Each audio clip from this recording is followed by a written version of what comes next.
What's going on, everyone? Welcome back to the channel. It is Keflos here, and today we are going to be continuing our Legends of Runeterra, our Lapse of Legends run here in Legends of Runeterra, I should say, with Pyke here in the Saltwater Scourge lap. So as usual, if you guys are going to enjoy, leave a like on this video and hit that big red sub button down below. I'll be grateful and appreciative of your support, but most importantly, you won't miss when I upload the next episode here on my channel. And with that being said, let's jump right back in and let's get things started by continuing where we last left off, which is on the back of a fairly decent victory against these two level 1 nodes here. So yeah, big deal, big victory. So let's just go ahead and take a look at some of the rewards that we've unlocked first. I haven't checked them out yet, but let's do it together. Let's see what we get here in the salvage.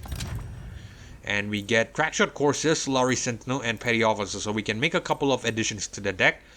I think, you know, these are all very, very good additions. The Crackshot Corsair is, of course, a very good drop at level 1.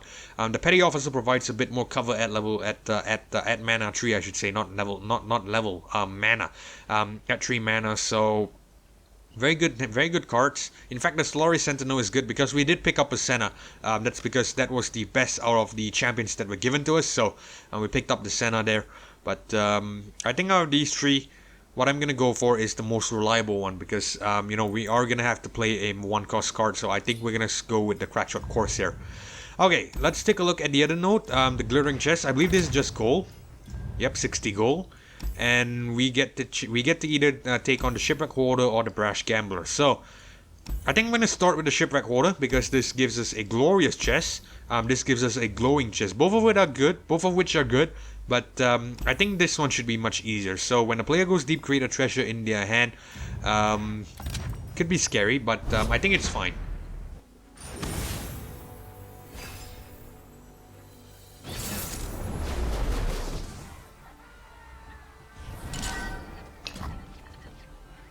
Okay.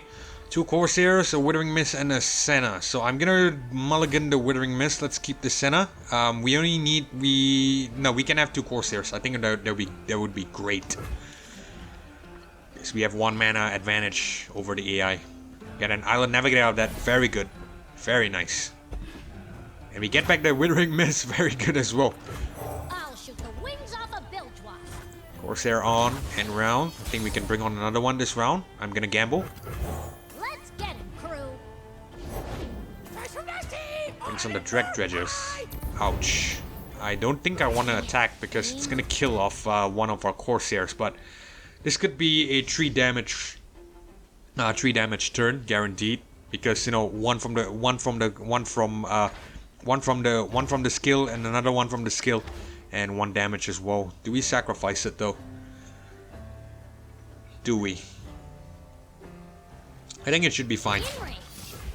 We'll bring on the Bloodbait as well because I want to guarantee that we get some cheaper units because our next cheapest is a 4 cost. At least we have the Bloodbait. We have the option to play a, you know, a 2 cost on 3 mana. So, yeah, you get the point.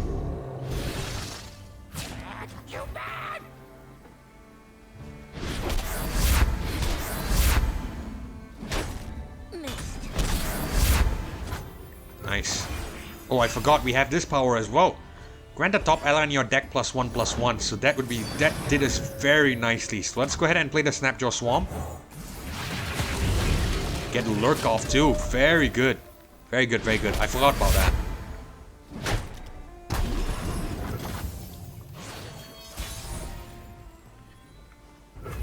So Pyke too.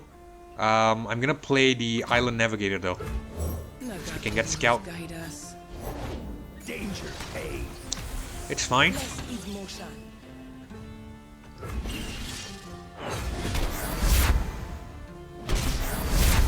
Very nice. And this should be some good amount of damage here. Fish out of water.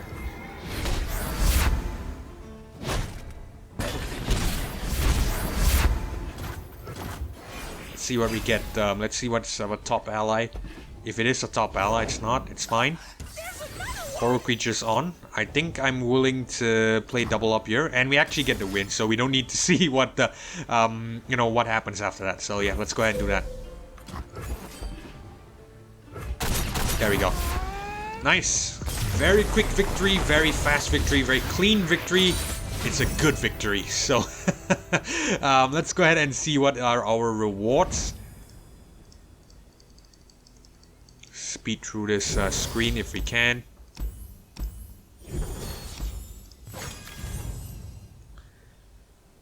Let's see what we get. Pilfered goods, gifts from beyond, Rasa the Sunderer. Okay, so overview. 2 of it is useless. First is gifts from beyond. Pick a moon weapon to create an hand. Actually, this could be good. My apologies. This could be good. This one could be bad. Well, this one is potentially useless. But let's just see what the. Hold on a sec. I just want to see something. Did they change the art on this? Oh no. I thought they changed the art on this. Apologies. It looked a bit different for me. Okay, gifts from beyond. Pick a moon weapon to create an hand. So this is the Aphelios card. This is actually a very good card. I have played the Aphelios Zoe deck, so I know how good it is against the AI, granted, but you know it's still a very good deck regardless. But let's see what we get from here first. Calibrum. Do 3 to a follower, face Severum, Aggravitum, Severum. Given ally +1 and 2 and lifesteal this round. Face Aggravitum or Infernum, Gravitum. Stun an enemy. If it's a follower, stun it again at the next one. Start face Infernum or Crescendum. A lot of ums here, but you just have to get used to it. Given ally +2/+1, Overwhelm. Face Crest or Calibrum. Crescendum, summon a 2-cost follow from your deck. If it has Nightfall, activate it. So, okay, this is a very good card if you have the Aphelios on, because it synergizes well with Nightfall. We don't really have Nightfall, unfortunately, but the other what do you call this? The other moon weapons, they're actually fairly good. So, I really don't know. I'm on the fence for this one, but oh right, I forgot. This triggers only if you have Aphelios. My god, my bad. I'm so sorry. This is useless without Aphelios. You have to have an Aphelios. So we don't have an Aphelios. This is not really that good. So I'm gonna belay that for now. Rasa the Sunderer. Kill the 2 weakest allies if an ally died as well. This could be a very good card, but kill the 2 weakest enemies. This could be a very good card, but the problem is that it's an 8 cost. So it's not going to see much action relatively early on, and I don't think it's going to be very good, even though it has a reduced cost, -1 cost. If this was, if this reduced it, if this was a -3 cost, this would have been something I would have considered, but this is a -1 cost, so obviously not. In terms of pilfered goods, nap 1, plunder, nap 1 more. Heal when cast, heal your Nexus equal to my cost. This could be a very good card because it has nab as well, and it's a burst spell. But it relies on plunder. I have a rough idea how this works, and I think this could be good if we can get double up on, and then we play the pilfered goods. So out of these 3, this is the best. So I'm gonna go with this one.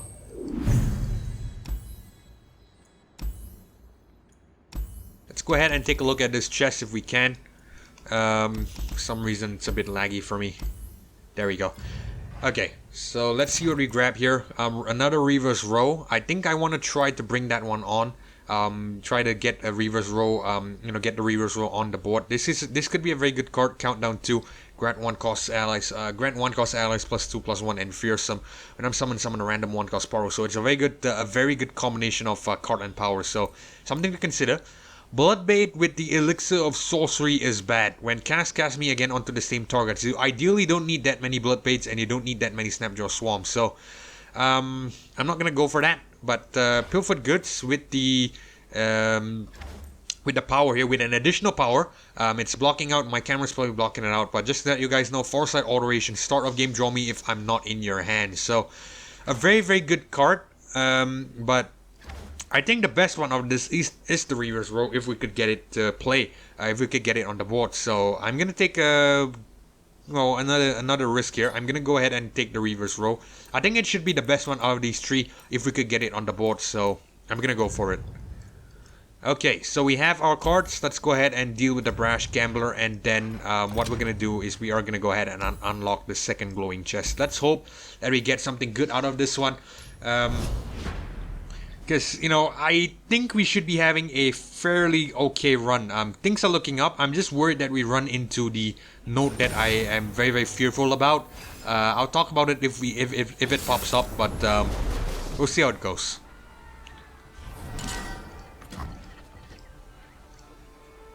Okay, Snapjaw Swarm, Pyke, and Withering Mist. Let's go ahead and take off the Withering Mist. We are going to take off Pyke as well. Let's keep the Snapjaw Swarm and the Crackshot Corsair.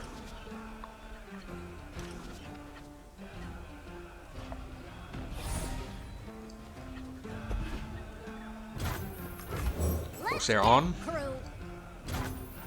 Round. Let's go ahead and play another Corsair. Ooh, it passes. That's great. This is guaranteed damage here.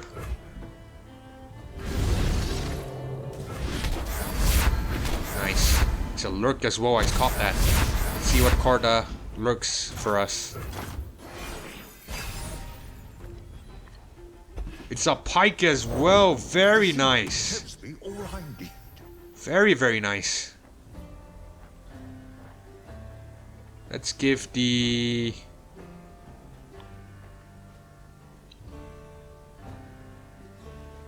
Let's take a gamble. Let's see if we can get the Snapjaw Swarm to trigger Lurk and we can get a 2-2. At the same time, it's probably gonna... Then it can take out the Veteran Investigator.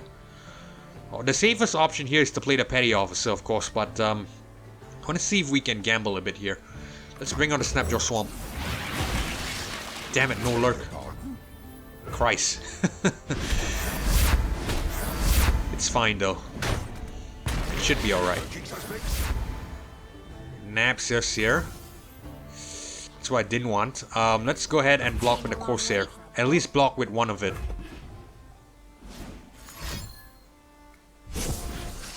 Place Bloodbait, it's fine.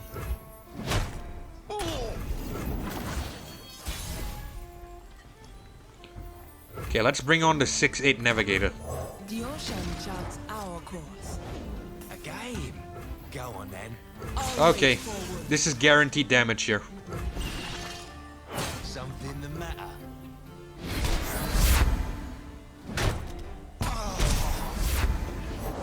Don't ask where it's from. That was Scout, so we have another turn. Credit denied. Nice. I wonder what type of what unit are we cooking up? A 10-10 Senna, very good. Especially when you have the raiding party, it really helps out a lot. Especially when you have, you know, a Crackshot Corsair, because you know it's a guaranteed deal one. So I think we're gonna bring on the Senna. No, actually no, the Senna won't be the right thing because it's probably gonna nap. So I'm gonna bring on the Pyke to kill off the Black Market Merchant. I think that's the better, the right thing to do.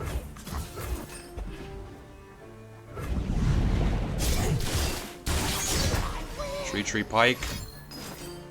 Just gonna deal 3 to it. Go ahead. We still win next round. We have more than enough damage.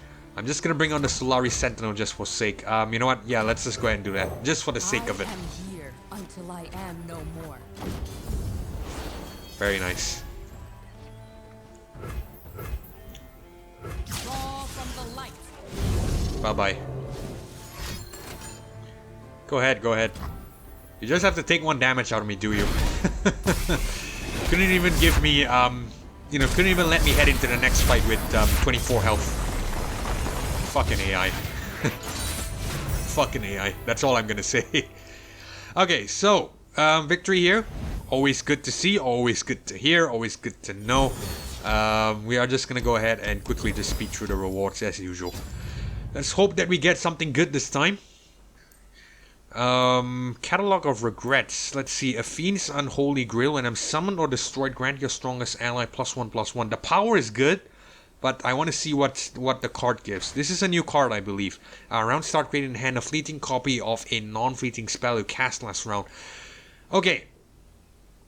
I'm not really sure how this works. I believe this is a new card. I haven't really had the chance to play this. Create in hand a fleeting copy of a non-fleeting spell you cast last round. So, this could be good with the Senna because, you know, that's going to generate darkness. Because Senna generates darkness. So this could be a very good one. At the same time, it could be good because, you know, we have the ability to cast Pilfered Goods and the double up as well, so this could synergize well with that. In terms of pocket aces, this is a more stable option. When drawn costs 1 less this round, grant an ally +2/+1 with a -1 cost. So this is a more stable, more guaranteed option. In terms of the Leviathan, the 8 cost here, this is a very good card. I remember when Legends of Runeterra first came out, the Leviathan was one of my favorite cards because you know, I just love the Nexus deck. I'm not gonna nerd out for you guys, but you know, just to let you guys know, this was a very good card. But the power here is terrible. Spirit of the Spectral Wraith, +3/+3, but ephemeral. So essentially, it's a, you know, an 8 cost card that you're gonna summon one time. Sure, it has +3/+3, but if without any way to remove that ephemeral, it's gonna be a very terrible card. So I'm not gonna consider that. Out of these two, I think I'm gonna go with the more reliable option, the more guaranteed option, which is the Pocket Aces. Grant another +2/+1 with a -1 cost, so it's gonna be a very good card. Okay, so I'm gonna go with this one, the Pocket Aces. And we unlock 2 more nodes. First, let me just check out this reward here, the glowing chest first. Salvage, toss 2, draw 2. I'm not going to consider that. I don't want to toss any cards. Go hard, drain 1 from a unit and create 2 copies of me in your deck. Once you've cast me 3 times, transform all copies of me everywhere into Pyke. This is a disgusting card. I remember when, you know, disgusting in a sense, like when it was first released, everyone was complaining about it. I think it's a fairly good card right now. I'm not really sure. I think it's a fairly good card because, you know, in general, it's a very good card. Drain 1 from a unit, create 2 copies of me in your deck. Once you've cast me 3 times, transform all copies of me everywhere into pack your backs. Do 5 to all enemies and the enemy Nexus. Transform all copies of me everywhere back to go hard. So it's gonna keep regenerating itself. It's a very good card, but you know, I remember people were complaining about it, calling it disgusting and terror and all sorts of things, like so broken, overpowered, and all that. But you know, I'll leave the debate to them. I'm not gonna get into into discussions on that. So anyway, Shurelia's Reverie, the power when cast, summon a follow at my cost from your regions. Could be good as well, but 1 cost could be very good, if I'm being honest, because it's gonna sync very well with the reverse row if we could have it on you know, on the board. So yeah, grant 1 cost allies, and at the same time it's gonna summon a 1 cost follower. So it's gonna keep generating itself as well, because it's gonna keep generating more copies of it, and you know, each time you cast, it's gonna be a 1 cost follower. So very good card. Succumb to the cold, frostbite, and enemy summon a frozen troll. Countdown 8, summon a Frostguard Troll. So it's gonna be Frostguard Troll. It's gonna be a generator as well, but you know, it takes some time. Start a game, draw me in if I'm not in your hand. So I think out of these, the best one is to go hard, but ideally I don't want to take it right now. That's because, you know, we have a lot of generating. We have quite a few card generators at this point, I think. Actually no, I'm gonna go and grab it because it's a good card. So I'm gonna go ahead and grab it, no second thoughts. It should be fine. We should be able to find usage of it later on. Let's just take a look and see what other notes we have here. The Yordo Grifter and the level 2. Please be the note that I don't want to face. It's a Jagged Taskmaster. This is not a note, by the way, but it's you know, it's a good path because it grants us more rewards here. So I think what I'm gonna do is in the next episode, because we are running out of time, we're going to be taking a look at this path here, see what we can grab from this level 3, and hopefully these 3 are rewards. If they are, that would be great, because at the same time it unlocks the shop here, so it's always good.